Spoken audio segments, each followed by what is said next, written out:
Hello everyone, how are you? Hope you will be fine. मैं हूं शुश्रुत चंदेकर, स्वागत करता हूं हमारे यूट्यूब चैनल जिसका नाम है राजश्री क्लासेस।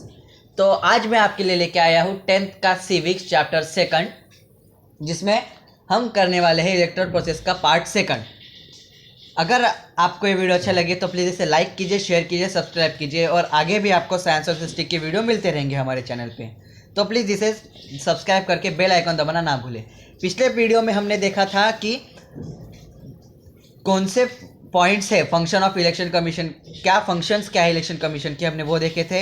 इलेक्शन कमीशन क्या होती है वो देखे थे हमने। फर्स्ट चीफ इलेक्शन कमिश्नर के बारे में पढ़ा था। तो अभी हम उसका नेक्स्ट पार्ट देखने वाले हैं। यहाँ पर कुछ क्वेश्चन दिए हैं। Which two condition among the following is violation of code of conduct. Code of conduct के दो कौन से कंडीशन है जो वायलेट करते हैं? तो first and last are the two conditions who violates the code of conduct. Next question क्या है? Which of this rule would you include in the code of conduct for voters? Second and third are of my choice, पर आपको अगर जो points लगते हैं वो आप लिख सकते हैं। Remember this. Shyam Sharan Negi from Himachal Pradesh was the first voter of India. Shyam Sharan Negi जो ये आदमी है वो इंडिया का सबसे पहला वोटर बना था। उसने अपने राइट्स को लागू करके 25 अक्टूबर 1951 में लोकसभा इलेक्शन में वोट किया था। ठीक है। Next, process of elections. Elections के क्या क्या प्रोसेस होते हैं? Establishment of consistency, finalising voter list, nomination of candidates and surety of their nomination forms, election commission, actual voting, counting of votes, result of election, resolving the dispute regarding election। मतलब process कौन से है, आप इसको भी underline important करके लिख लीजिए, क्योंकि ये क्वेश्चन आ सकता है 2 मार्क के लिए या फिर 3 मार्क के लिए। ठीक है। तो पहले उनको कंसिस्टेंसी इस्टेब्लिश करना पड़ता है, मीन्स अपने पार्टी के बारे में, अपने जो पार्टीज है उनके बारे में अच्छी तरह से इंफॉर्मेशन निकाल के रखनी पड़ती है। फिर वोटर लिस्ट फाइनलाइजिंग करना पड़ता है कि मतलब पिछले साल की वोटर लिस्ट में कुछ नए वोटर्स के नाम ऐड करने हैं और वोटर लिस्ट तैयार करनी है। फिर जो कैंडिडेट्स खड़े हैं उनके बारे में उनके पूरे फॉर्म्स पूरे फिल करके उनको कैंडिडेट लिस्ट में ऐड करना है। फिर इलेक्शन कैंपेन, एक कैंपेन होता है। देखिए, जैसे कि हर एक स्टेट में या फिर डिस्ट्रिक्ट में एक माइक से अनाउंसमेंट होती है कि प्लीज़ वोट कीजिए। यहाँ पे एक ठिकाना बताया जाएगा, वहाँ पे हमें वोट करने के जाना पड़ेगा। वैसा हमें इलेक्शन के बारे में बताया जाता है। तो इलेक्शन कैंपेन भी चलाया जाता है। एक्चुअल वोटिंग करना, फिर वोट्स को काउंट करना, फिर जिसको सबसे ज़्यादा वोट्स मिले हैं उसका रिजल्ट निकालना और फिर जो भी उसमें प्रॉब्लम आए हैं इलेक्शन के इसमें उसको सॉल्व करना। ये सब प्रोसेस है इलेक्शंस के। ठीक है। Restructuring of a consistency. The total number of member in Lok Sabha is 543। Lok Sabha में कितने लोग हैं टोटल? 543। इसको अभी आप अंडरलाइन कर लीजिए, फिल इन द ब्लैंक्स में आ सकते हैं। How are this member elected? ये इलेक्ट कैसे होते हैं? Every member represent one consistency. It means there are 543 consistency of a Lok Sabha. हर एक इलेक्टेड इंसान जो है वो अपने एक लोगों का एक रिप्रेजेंटेटर होता है, और हर रिप्रेजेंटर मीन्स वैसे ही टोटल 543 लोकसभा में मेंबर्स होते हैं, मतलब 543 लोगों के रिप्रेजेंटेटिव्स है वहाँ पर। Creating consistency in a responsibility of a delimitation commission of election commission. Delimitation commission of election commission. एक कंसिस्टेंसी बनाने की जिम्मेदारी आती है कि delimitation commission of a election commission. The delimitation commission does not succumb to any pressure while restructuring the consistency। जो delimitation commission है वो स्क्रैम्स नहीं करता, मीन्स किसी को भी फोर्सली प्रेशर नहीं करता कि कंसिस्टेंसी को अच्छी तरीके से रिस्ट्रक्चर करना। ठीक है। What is a code of conduct? To ensure free and fair election in India, the Election Commission has adopted several measures. Means election commission ने कुछ कायदे बनाए हैं कि सभी को इलेक्शन में वोट करने की परमिशन है, वो भी फ्री, और सबको सेम न्याय है। ये ऐसे बहुत सारे रूल्स इलेक्शन कमीशन ने बनाए हैं। The code conduct is one of a major adopted by a election commission. एक कोड कंडक्ट बनाया गया है इलेक्शन कमीशन में, वो भी इनमें से ही एक है। इसमें क्या होता है? In the last few decades the election commission has used its power to control malpractice during election.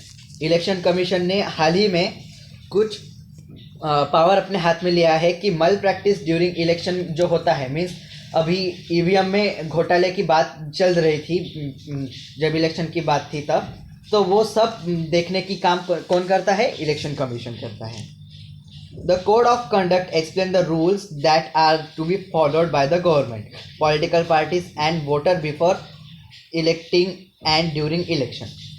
Code of conduct एक रूल जैसा ही है जो बताता है गवर्नमेंट को कि कैसे रूल करना है, पॉलिटिकल पार्टीज़ को बताता है कि कैसे व्यवहार करना है, कैसे रहना है, वोटर्स को इलेक्शन के पहले की जानकारी और इलेक्टिंग करने के वक्त की जानकारी दी जाती है। ये कोड ऑफ कंडक्ट है। Even the government can not violate this rules. हालांकि गवर्नमेंट भी ये रूल्स वायलेट नहीं कर सकते।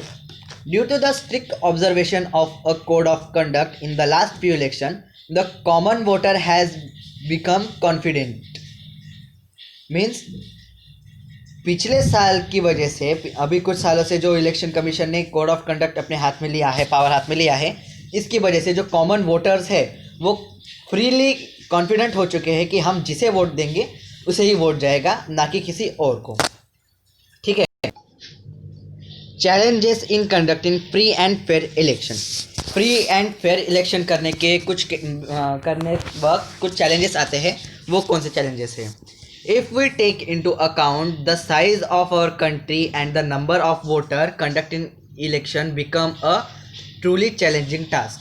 अगर हमने सोचा तो हमारे कंट्री का साइज़ और हमारे कंट्री में रहने वाले 135 करोड़ इंडियंस को वोट कराने का ही काम बहुत मुश्किल है। The election commission has to work in accordance with the law while dealing with this challenges. फिर इलेक्शन कमीशन को इसके मुताबिक काम करना पड़ता है, लॉ के मुताबिक, और इन सारे प्रॉब्लम्स को फेस करना पड़ता है।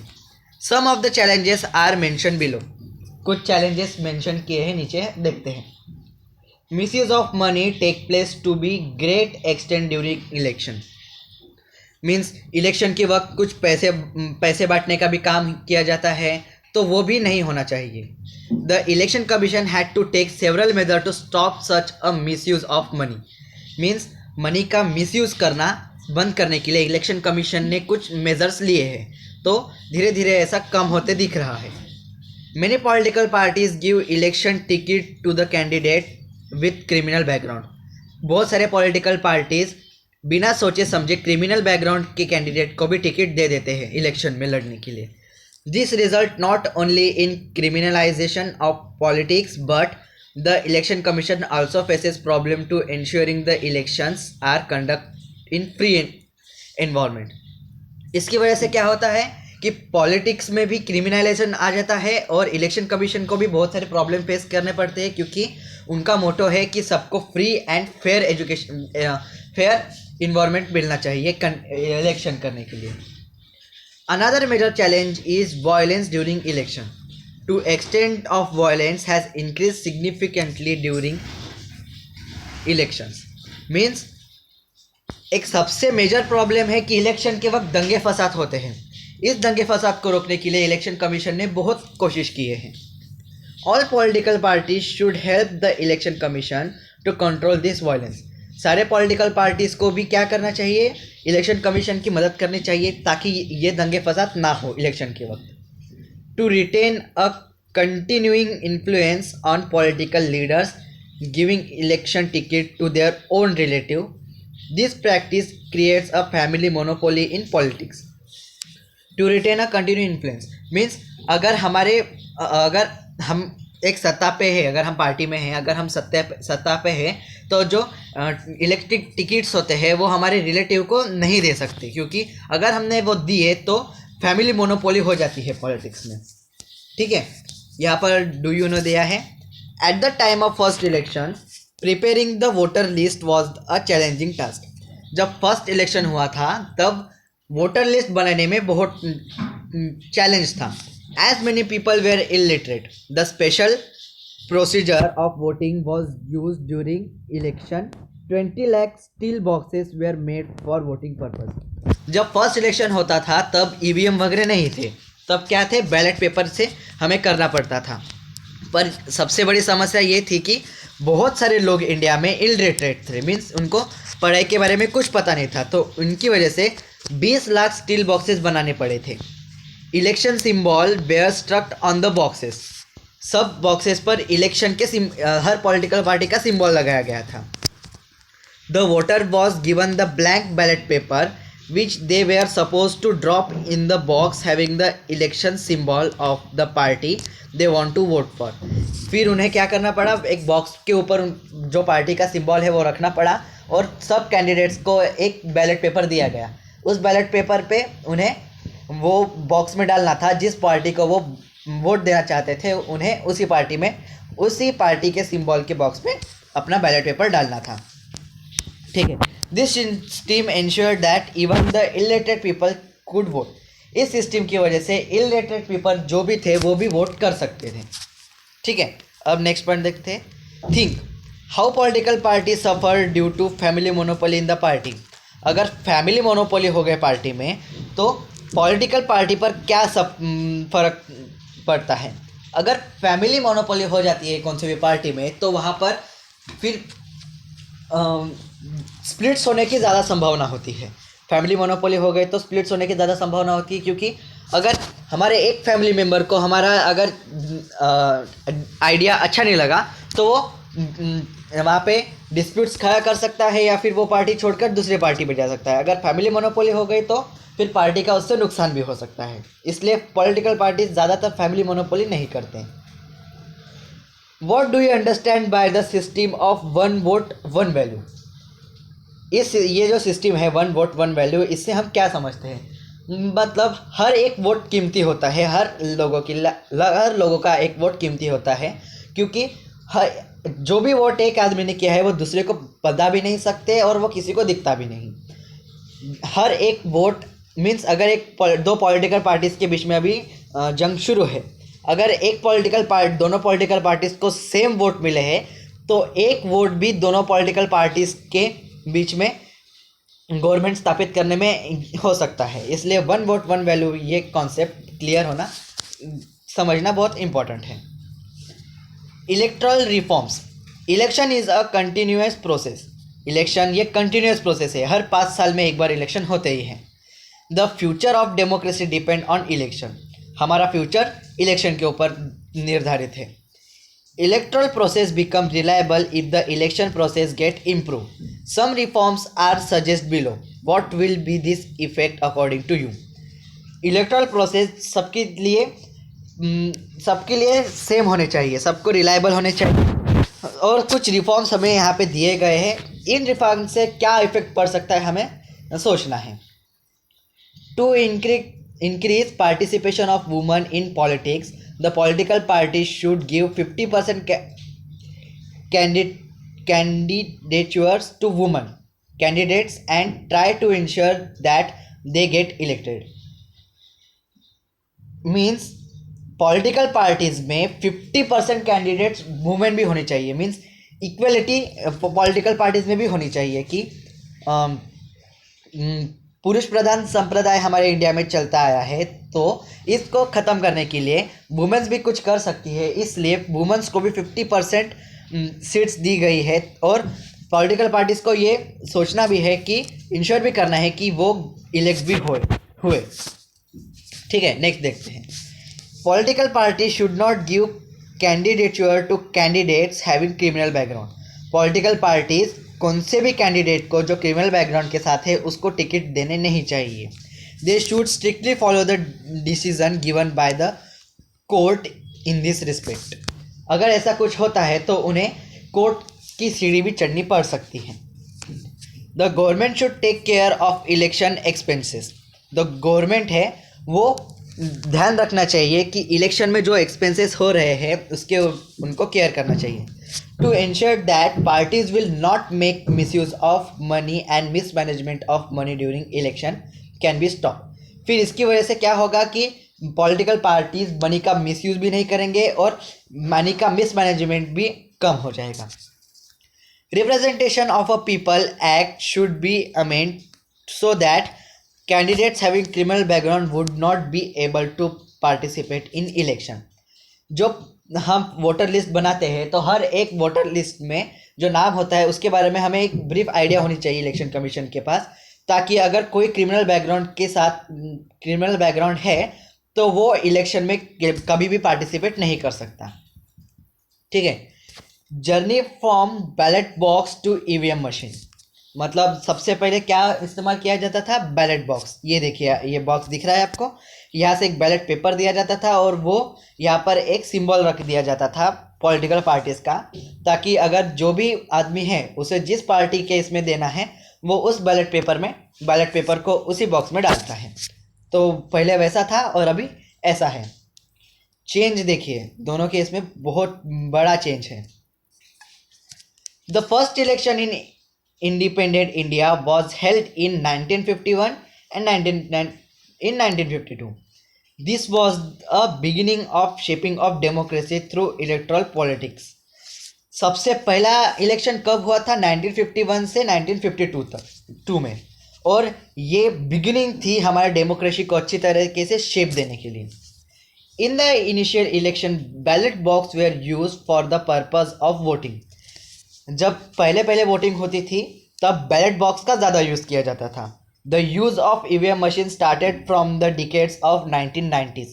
ईवीएम मशीन का यूज़ कब से होने लगा? 1990s में, ताकि क्योंकि वो इजी हो जाता है। बैलेट बॉक्स में अगर बैलेट पेपर आते रहेंगे तो उसे काउंट करते करते कभी कभी एक दो डिजिट बढ़ जाते हैं या फिर कम हो जाते हैं, तो उसकी वजह से पॉलिटिकल पार्टीज़ में बहुत डिफरेंसेस भी हो सकता है।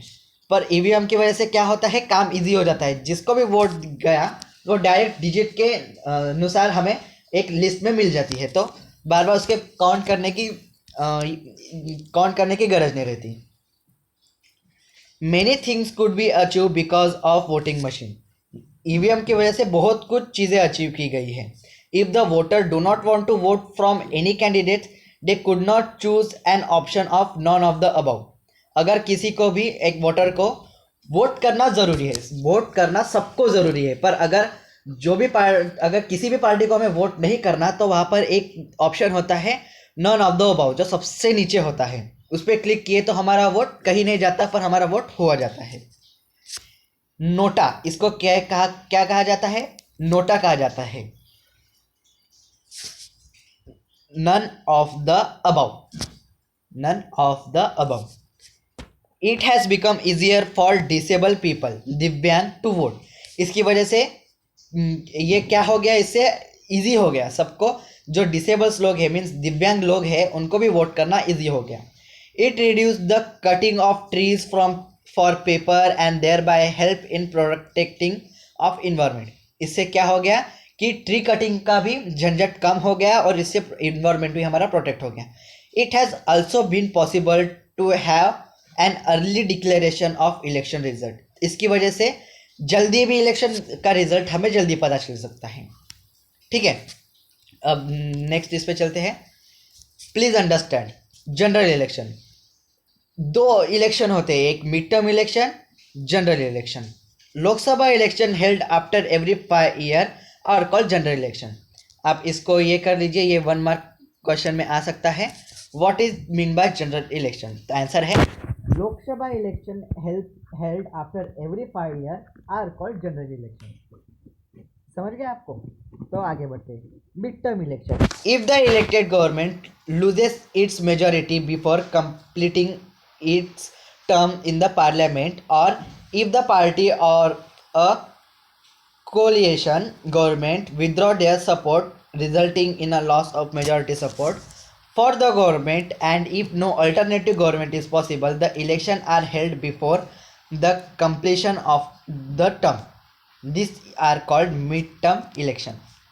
मीन्स यहाँ पर क्या बताया गया है कि अगर एक इलेक्शन पार्टी को मेजॉरिटी मिलते मिलते रह गई, पार्लियामेंट में मेजॉरिटी मिलते मिलते रह गई, तो वो पार्टी या फिर पार्टी अगर कोलाइड हो गई, बीच में ही पार्टी बंद हो गई, विड्रॉ हो गई, विड्रॉ होने के कगार पे आ गई, तो इलेक्शन कमीशन एक अल्टरनेटिव ऑप्शन देता है कि एक इलेक्शन पहले ही हेल्ड किया जाता है कि वो रहना चाहते हैं या नहीं. This are called mid term election. इसको क्या कहा जाता है? Mid term election. या फिर इसका एक और मीनिंग निकलता है कि अगर एक गवर्नमेंट ने अच्छा काम नहीं किया तो उसकी मेजॉरिटी जब छीन ली जाती है तब एक फिर से एक टर्म में मिडल इलेक्शन किया जाता है. इसे भी मिड टर्म इलेक्शन कहते हैं. By elections, if an elected representative in Lok Sabha, Vidhan Sabha और the local self government resigns or due to his or her death, his seat become vacant.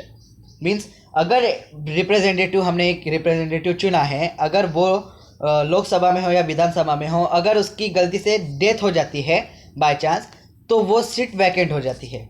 The elections are held for the vacant seat. This is called by election. तो फिर उस vacant seat को fill करने के लिए एक election किया जाता है. उसको क्या कहा जाता है? By election. ठीक है. Do you know election commission establish an expert committee on 8 October 2010. It was decided to add a new facility.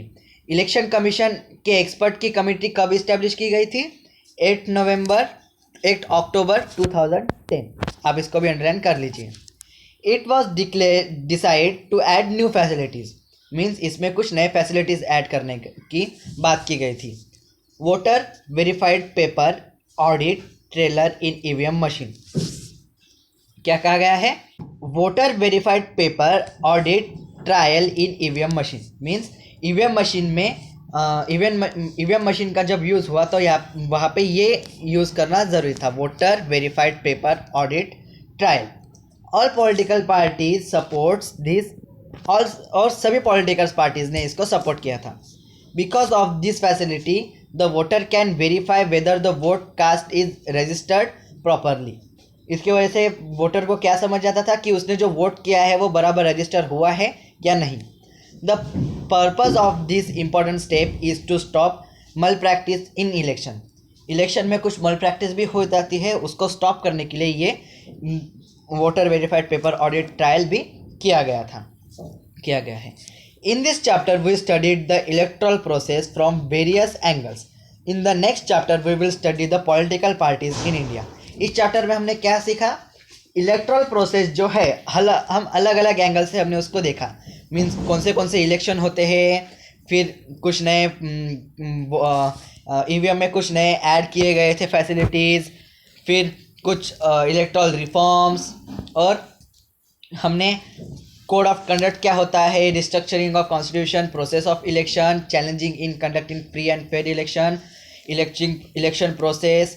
हमने पूरा ये इलेक्ट्रल प्रोसेस के बारे में हमने पूरा पढ़ लिया. ठीक है. अगले चैप्टर में हम क्या देखने वाले हैं? पॉलिटिकल पार्टीज़ की स्टडी करने वाले हैं. हम अगले चैप्टर में हम पॉलिटिकल पार्टीज़ के बारे में अच्छी तरीके से समझेंगे. तो hope you guys understand this video. If you like this video please इसे लाइक कीजिए, शेयर कीजिए और सब्सक्राइब कीजिए, और देखते रहिए Rajshri classes. Thank you for watching this video.